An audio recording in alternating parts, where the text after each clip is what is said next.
ఆంధ్రప్రదేశ్లో కూటమి ప్రభుత్వం ఏడాది పూర్తి చేసుకుంటున్న సందర్భంగా 10 టీవీ నిర్వహిస్తున్న మెగా మారథాన్ ఈవెంట్ షైనింగ్ ఏపీకి తిరిగి స్వాగతం. ఆల్రెడీ డిబేట్లో కంటిన్యూ అవుతున్నారు జనసేన అధికార ప్రతినిధి కూసుంపుటి శ్రీనివాస్ గారు, అలాగే Andhra Pradesh biodiversity board chairman Nelayapalli Vijay Kumar garu, మరికాసేపట్లో జేడీ లక్ష్మీనారాయణ గారు డిబేట్లో జాయిన్ కాబోతున్నారు. ప్రస్తుతం జాయిన్ అవుతున్నారు అమరావతి జేఏసీ నుంచి యుగంధర్ గారు. యుగంధర్ గారు నమస్తే అండి. నమస్తే అండి. యుగంధర్ గారు, అంటే ఇందాక అన్నారు ఆంధ్రప్రదేశ్కు స్వాతంత్రం వచ్చిన రోజు జూన్ 2 అని మేము భావిస్తున్నామని ఇందాక కూసుంపుటి శ్రీనివాస్ గారు అన్నారు. అలాగే గతంలో చేసిన విజయం వేరు, ఈసారి సాధించిన విజయం వేరని నేలాపల్లి విజయ్ కుమార్ గారు ఒక కామెంట్ చేశారు. ఇక అమరావతి విషయానికి వస్తే గత 5 ఏళ్లలో మీరు చేసిన ఆ పోరాటం, ఆందోళనలు ఇవన్నీ అన్నది ఒక ఎత్తు.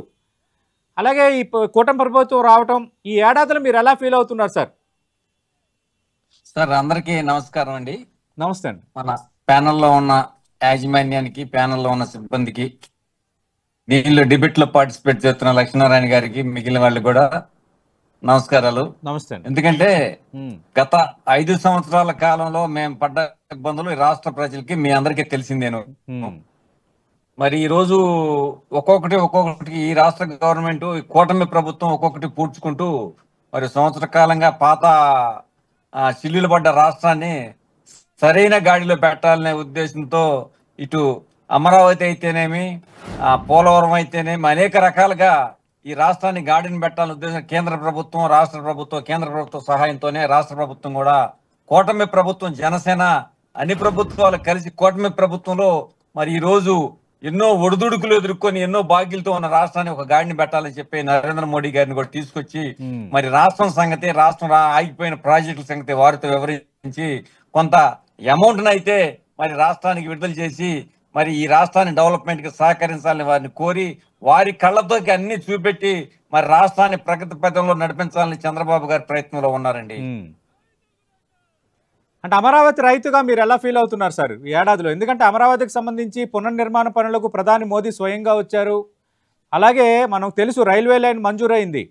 అమరావతికి సంబంధించి దాదాపు 78 పనులకు సంబంధించి టెండర్ ప్రక్రియలు మొదలవటం కానీ, పనులు వేగవంతం అవటం కానీ మనం చూస్తున్నాం.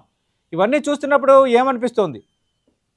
సరే, ఆనందంగానే ఉంటుందండి. ఈ పనులన్నీ మొదలవుతున్నాయి. ఎందుకంటే నేను ఇందాక చెప్పినట్లు లేట్ అవుతుంది, కొంతమంది లేట్ అయిపోయింది అంటున్నారు. లేట్ అవడానికి చాలా కారణాలు ఉన్నాయి. మరి పాత బకాయిలు ఉన్నాయి, పోయినసారి 2014-19 చేసిన బకాయిలు ఉన్నాయి, కొంత పనులు ఆగినాయి.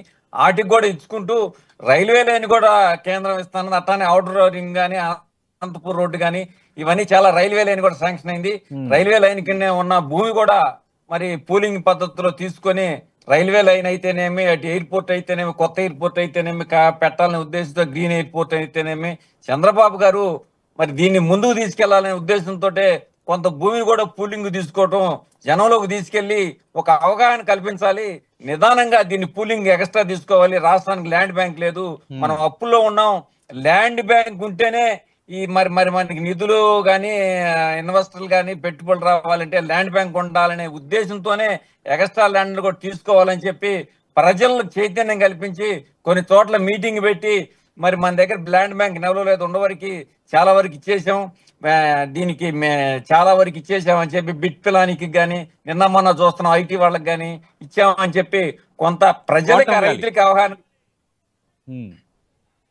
రైతులకి అవగాహన కల్పించారు నిన్నటి వరకు. మరి ఈ సంవత్సరానికి దాన్ని మరి కొనసాగించాలనే ఉద్దేశంతోనే ఉన్నారు.